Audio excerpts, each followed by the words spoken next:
Oke, nah Pak Ustadz, kita juga pernah mendengar kasus adanya daging hewan sapi gelonggongan nih Pak Ustadz, yang banyak banget dijual saat Hari Raya Idul Adha, ya kan? Nah itu menyalahi syarat Islam atau tidak tuh Pak Ustadz? Ya, ini terjadi banyak di daerah-daerah, terutama ketika musim ya memasuki Lebaran ya. Jadi bagi para pemirsa juga hati-hati. Jangan sampai bapak-bapak, ibu-ibu hanya kepingin karena murah gitu ya. Lalu kita salah untuk memilih daging sapi yang gelonggongan. Nah oleh karena itu pertama ini ada unsur penipuan. Iya. Yang nomor dua, oleh banyak ahli, sapi yang dipaksakan digelonggong namanya itu bisa jadi menyebabkan kematian. Akhirnya apa? Sesungguhnya yang dijual itu bukan hanya sekedar gelonggongan, tetapi itu sudah menjadi bangkai. Nah kalau sudah menjadi bangkai, apalagi itu haram dikonsumsi. Nah Pak Ustadz, pada Hari Raya Idul Adha juga dibuat syarat-syarat tentang hewan yang akan disembelih nih Pak Ustadz. Seperti umur sapi, kambing, atau yang dalam keadaan hamil tidak boleh disembelih. Ya kan, saya juga suka dengar gitu. Yeah. Artinya Islam sangat mengajarkan yang namanya adab penyembelihan. Nah pertanyaan saya itu gimana tuh Pak Ustadz memandang seperti itu? Ya kalau hewan yang dijadikan kurban memang ada persyaratannya tertentu. Iya. Misalnya umurnya sudah pupak lah, kalau dalam bahasa fikih itu kambing yang sudah jaza atau dhoni, yang sudah poel, pupak giginya itu diantaranya. Jadi ada persyaratan-persyaratan tertentu. Tetapi ketika misalnya ada lagi bunting ini etika. Jadi kita ini kepada hewan pun harus memperlakukan akhlak yang baik. Kalau kita ini punya sifat kasih sayang kepada makhluk Allah yang ada di bumi ini, insya Allah ya, Rasulullah katakan irhamu man fil ardi yarhamkum man fis sama.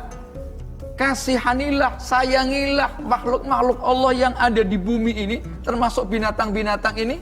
Insya Allah makhluk-makhluk Allah yang ada di langit akan mencintai kita, akan sayang kepada kita. Iya. Nah Pak Ustadz, pernah saya dengar juga nih di kajian nih Pak Ustadz, dikatakan oleh Nabi, seorang ahli ibadah tidak akan diterima amal ibadahnya jika orang tersebut menyakiti binatang. Itu bagaimana Pak Ustadz? Seperti sebenarnya Pak Ustadz tadi udah menjelaskan sedikit ya Pak Ustadz ya, tapi lebih konkretnya tuh gimana Pak Ustadz? Iya, jadi akhlak kita ini harus kita jaga. Iya. Ini para pemirsa, misalnya kita ini memandang hewan misalnya. Hewan sekalipun itu hewan yang bisa membahayakan kepada kita, kita harus mau membunuh pun, walaupun itu boleh, ada caranya. Apalagi hewan itu tidak boleh dibunuh. Misalnya kucing. Kucing ini nggak boleh sembarangan. Ada perempuan misalnya pada zaman Rasulullah SAW itu ngurung kucing sampai enggak dikasih makan, dikasih kurungan sampai beberapa hari enggak dikasih makan. Kata Rasulullah SAW, perempuan itu akan dimasukkan ke dalam neraka gara-gara menyakiti kucing, tidak memberikan makan kucing itu, bahkan ngandangi lah. Kucing itu dikandangi, itu bisa menyebabkan seseorang itu masuk neraka gara-gara mengandangkan kucing.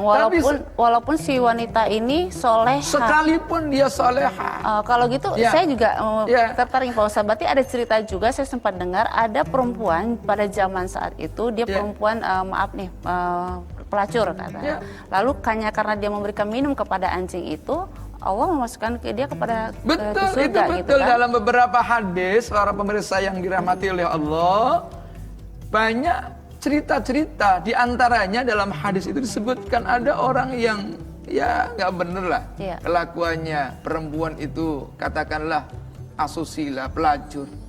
Tapi satu ketika begitu jalan mau pulang, lihat anjing. Anjing itu masuk dalam sumur itu. butuh bantuan, akhirnya dibantu bisa naik, lalu dikasih ya sepatunya itu digunakan untuk memberikan minuman kepada anjing itu, akhirnya anjing bisa minum. Nah, gara-gara itu dosanya pelacur itu diampuni oleh Allah. Jadi Mbak Angel dan para pemirsa, kita ini banyak peluang ladang untuk berbuat baik.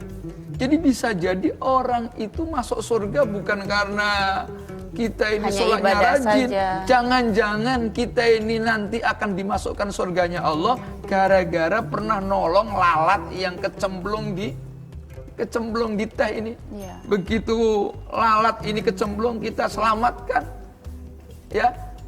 Ini bisa jadi yang menyebabkan kita nanti masuk surga gara-gara lalat. Iya, hanya hal kecil yang Iya. kita tidak sadari, Pak Ustadz ya. Iya. Artinya memang hewan yang ada di bumi ini juga punya tempat hati di hatinya Allah ya, Pak Ustadz ya. Betul, Besar ada sekali. malah hewan anjing itu dulu dalam cerita Ashabul Kahfi, Iya. ya.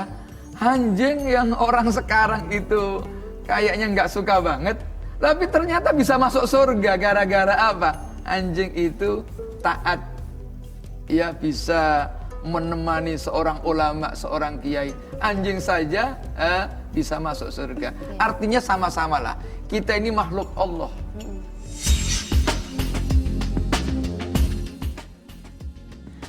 Transaksi jual beli hewan peliharaan sering jelas terlihat di depan mata kita, seperti di pasar hewan, pameran flora dan fauna, dan di online shop. Hewan-hewan yang diperjualbelikan biasanya adalah kucing, anjing, kelinci, burung, dan lain sebagainya. Sekilas, tak ada yang aneh dan berbahaya dari transaksi jual beli hewan tersebut. Karena pada prinsipnya, jika pembeli dan penjual sepakat, maka transaksi sah dilakukan. Lalu, apakah Islam memperbolehkan seseorang melakukan jual beli hewan?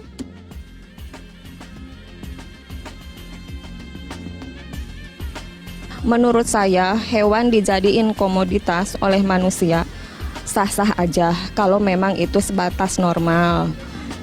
Pemiliknya harus ada batas wajar lah ke hewannya juga. Maksudnya setimpal lah. Kalau dia menghasilkan uang lewat hewan itu, hewan juga harus diperlakukan dengan baik oleh pemiliknya. Nah, Pak Ustadz, ini setahu saya jenis hewan bertaring dan hidup di dua alam itu haram nih, Pak Ustadz. Nah, kita ya apalagi dikonsumsi kan tidak boleh tuh, seperti ular, biawak, kelelawar, katak, anjing apalagi gitu ya. Nah, itu ayat-ayat atau hadis itu menyebutkan itu bagaimana, Pak Ustadz? Ya, jadi di dalam hadis ya banyak penjelasan tentang hewan-hewan yang memang dilarang untuk dikonsumsi. Iya. Misalnya anjing, ya, atau hewan yang punya taring ya. Ya naha Rasulullah sallallahu alaihi wasallam an akli dzi ya nabin ya. Jadi hewan yang punya taring. Itu tidak boleh dikonsumsi. Tidak boleh minas siba, dari hewan yang buas itu tidak boleh. Termasuk burung yang alam. punya kuku, cakar itu kan tidak boleh. Memang secara eksplisit disebutkan dalam hadis. Tetapi kalau hewan binatang yang hidup dua alam itu ijtihad para ulama. Misalnya kata itu oleh sebagian mayoritas ulama dilarang karena dianggap memang di samping secara eksplisit disebutkan keharamannya, yang nomor dua dianggap sebagai hewan yang bisa hidup di dua alam. Tetapi kalau hidup di dua alam itu masih ijtihad. Ada misalnya yang dulu rame-rame, misalnya tentang yang enak itu apa ya? Yang kita makan di seafood itu binatang apa itu namanya? Kepiting, Masya Allah, kepiting. Kepiting itu awal-awalnya ulama mengharamkan itu kepiting karena dianggap bisa hidup dua alam. Lalu kemudian ada penemuan baru, orang yang ahli dalam bidangnya, ternyata kepiting itu jenisnya banyak. Dan ternyata kepiting-kepiting yang bisa kita temui itu nggak bisa hidup di dua alam. Ya, salah satu aja. Akhirnya sampai sekarang ada muncul fatwa MUI misalnya membolehkan makan kepiting. Ya, sementara awal-awalnya ulama mengharamkan. Tetapi atas perkembangan ilmu ternyata banyak model-model kepiting. Setelah penelitian yang ya. jelas ya Pak Ustadz ya. Oke Pak Ustadz, menggunakan uang hasil penjualan binatang-binatang haram nih Pak Ustadz, itu gimana Pak Ustadz? Ya kalau kita menggunakan uang dari hasil penjualan yang haram ya haram. Iya. Jadi sesuatu yang kita dapatkan dari sesuatu yang haram tidak boleh kita gunakan. Nah, Ya. kalau hewan dijadikan alat perjudian seperti pacuan kuda, terus pacuan anjing, sabung ayam, adu domba atau banteng itu gimana Ini Pak Ustadz? Masya Allah, ini ya Allah, orang yang tidak mensyukuri nikmat Allah. Jadi para pemirsa banyak sekali di lingkungan kita kadang-kadang ya Allah menggunakan hewan ini untuk hanya mengumbar nafsunya, keinginan, katakanlah ingin judi dan lain sebagainya. Digunakan untuk main uang gitu ya. Yang dikorbankan hewan. Makanya ada istilah adu domba. Iya. Padahal yang salah adalah orangnya. Tapi yang dikorbankan adalah kambing. Iya. Karena kambing yang sering diadu. Akhirnya ada istilah adu domba. Ini adalah orang-orang yang menggunakan makhluk Allah hanya dijadikan tontonan, tetapi tontonan itu tidak sesuai dengan ajaran agama. Kalau hanya tontonan bagus misalnya, pacuan kuda. Hanya pacuan kuda, kudanya dirawat, kasih makan yang baik, ya disayang, lalu diperlombakan itu boleh. Tapi kalau perlombaannya itu sudah melibatkan judi, ada nilai judinya, itu yang dilarang. Walaupun salah, ya. Sekalipun kuda yang diperbolehkan tetap aja haram Pak Ustadz ya. Ini yang sering terjadi di masyarakat. Judi yang terselubung, alasannya memang biasanya ya perlombaan. Tetapi kalau orang itu misalnya pesertanya harus membayar, ya nanti hadiahnya diambil dari uang yang kumpul akibat orang yang ikut peserta tadi. Iya. Katakanlah ini lomba pacuan kuda. Nah, disiasati biasanya panitia. Pesertanya membayar 1 juta. Iya. Tiba-tiba hadiahnya 7 juta, pesertanya ada 20. Nah, uangnya diambilkan dari uang pendaftaran tadi. Ini adalah bagian daripada judi. Iya. Nah Pak Ustadz, dengan semua pembahasan kita nih Pak Ustadz ya, saya yakin pemirsa di rumah juga saya ini pengen tahu nih amalan apa dan doa apa agar kita mempunyai sifat menyayangi Pak Ustadz. Iya. Agar tidak melukai binatang gitu. Ya, kita ini diperintahkan oleh Allah agar meniru sifat-sifat Allah. Salah satu sifat Allah adalah sifat Ar-Rahman Ar-Rahim.